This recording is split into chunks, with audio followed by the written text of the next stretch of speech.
Olá pessoal, vamos a mais uma aula de língua portuguesa. Hoje estaremos falando sobre o gênero carta aberta. Então vamos lá então, o que é carta aberta primeiramente? Carta aberta é um modelo de carta, evidentemente, que é o chamado texto epistolar.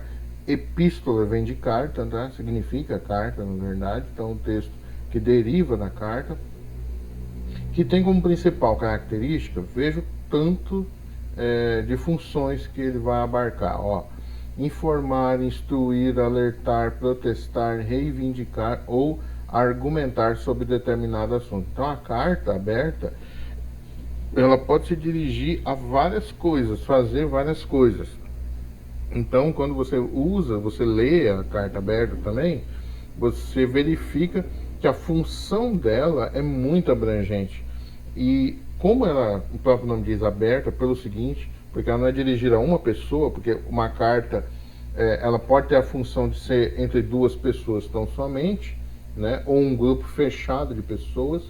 A carta aberta não, ela é colocada para qualquer um ler, por isso mesmo esse nome. Então ela é geralmente colocada na mídia, algum veículo de comunicação, colocado até mesmo na internet, e fica disponível para quem quiser lê-la. Então esse gênero ele precisa saber muito bem o que ele quer fazer, porque como ele será lido por todos, ele tem que tomar certo cuidado para que as pessoas não entendam errado qual é a pretensão dela, tá certo? Então o autor precisa ter esse cuidado. É um veículo de comunicação coletiva, porque claro, são muitas pessoas, ou seja, é destinado a várias pessoas, algum público, sindicatos, representações, comunidade, etc. Então ele nunca é fechado ali apenas entre duas pessoas. Portanto, o destinatário e o remetente da carta aberta não são seres individuais, e por isso ela é diferente das cartas pessoais. Já falamos sobre isso. A estrutura da carta aberta, primeiro ela tem que ter um título, geralmente é acrescentado a um título, que indica a quem será destinada a carta.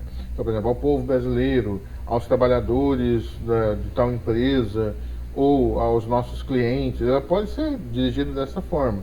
Então ela é colocada para que aquele grupo tenha contato com aquela leitura. Comunidade, associação, instituição, organização, entidade, autoridades municipais, estaduais e nacionais, etc. Então, por exemplo, a prefeitura pode se destinar à população terenense. Então ela é carta aberta para a população terenense. Mas se alguém de fora ler, tem problema? Não, pode ler. Mas quem vai entender realmente aquilo é quem vive dentro da população terenense. Então ele é a parte mais interessada. Alguém de fora pode não se interessar, pode ficar por dentro do que está se passando, mas a parte interessada realmente é a população terenense. Então ela se dirige a um grupo de pessoas, por isso coletivo, tá? Introdução, tal qual um texto dissertativo, que é aquele que defende uma tese, né? Ela apresenta introdução, desenvolvimento e conclusão, tá? Tem que ter essas três partes. Na introdução, as principais ideias são abordadas pelos destinatários. Então é ali que ele começa deixando por dentro todos os leitores, né, do que ele vai tratar.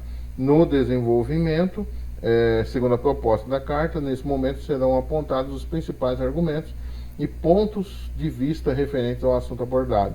Então o desenvolvimento ele vai entrar no assunto por dentro mesmo, vai abordar de forma mais íntima, e aí vai expor realmente qual a pretensão de estar colocando aquela carta àquela população, àquele povo ou àquele grupo, tá? Conclusão. Na conclusão é o momento de arrematar, quer dizer, fechar, né, a ideia e sugerir alguma ação dos interlocutores ou possível resolução do problema posto em causa. Então, ou ele está colocando uma ação que ele vai praticar, ou ele está colocando ali uma providência, né, que ele vai praticar, ou ele vai colocar alguma coisa que o grupo precisa fazer, ou os dois, tanto aquele que está escrevendo quanto aquele que está lendo. Então ele pode ser uma ação em conjunto entre as duas partes. Então, ou pode ser só uma delas, né? Então ele pode ser dessa forma, pode ser só quem escreve que vai tomar a ação, pode ser quem lê que vai tomar a ação, ou os dois ao mesmo tempo, tá? Na conclusão ocorre o fechamento da ideia e busca de soluções. E a despedida, né, que toda carta tem que ter. Com saudações cordiais e assinatura dos remetentes, a despedida finaliza a carta aberta. Exemplo de carta aberta, nós temos isso aqui, por exemplo, ó, carta aberta à comunidade de Manaus, tá vendo? Então, a capital do Amazonas. ela vai receber e aquela comunidade ali vai ser parte interessada. Eu, por exemplo, posso ler a carta, mas quem vai ser a parte que mais se interessa por isso é exatamente a população de Manaus, tá certo? Igual eu falei, ela é aberta para qualquer um ler, mas você vai ver que há um grupo que ele é mais interessado naquilo, que é o que realmente participa. Então, olha só, de acordo com os problemas que temos passado durante os últimos dias no centro de Manaus, resolvemos apontar alguns temas para reflexão, os quais consideramos de suma importância para a comunidade manauara. Manauara é quem nasce em Manaus, para quem não sabe, tá? Então você vai ver que no início, igual eu falei, ele já coloca ali então, na sua introdução, a sua ideia, as ideias propostas, né? Primeiramente devemos, agora já entra na desenvolvimento propriamente dito, né? Primeiramente devemos salientar que o pagamento dos espaços destinados à comercialização dos produtos artesanais inclui todos os profissionais que comercializam seus produtos no centro do município.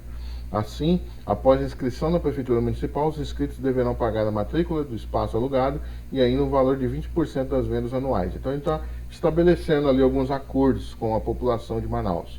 Esse evento de mudança na legislação a partir do mês de outubro acarretou diversos problemas para os artesãos que sofreram, né, com a fiscalização na semana passada, no centro da cidade. Então, houve ali um incidente, né, com os artesãos, que são aqueles artesãos, desculpa.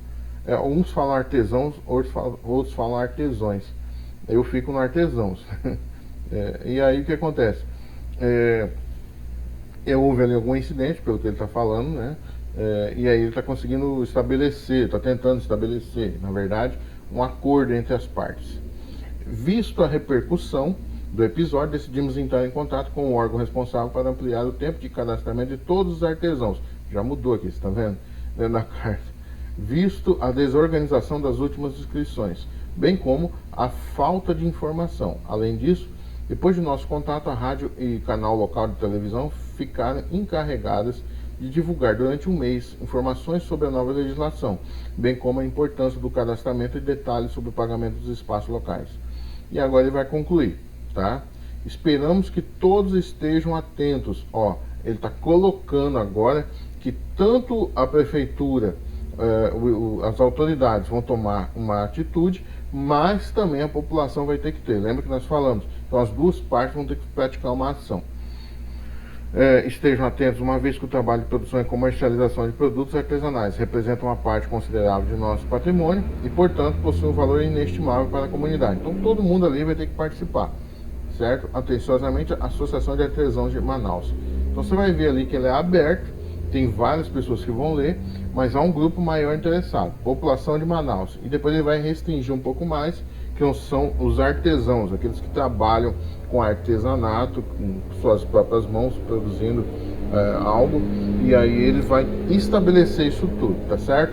Bom, ficamos por aqui então, pessoal. Até a próxima.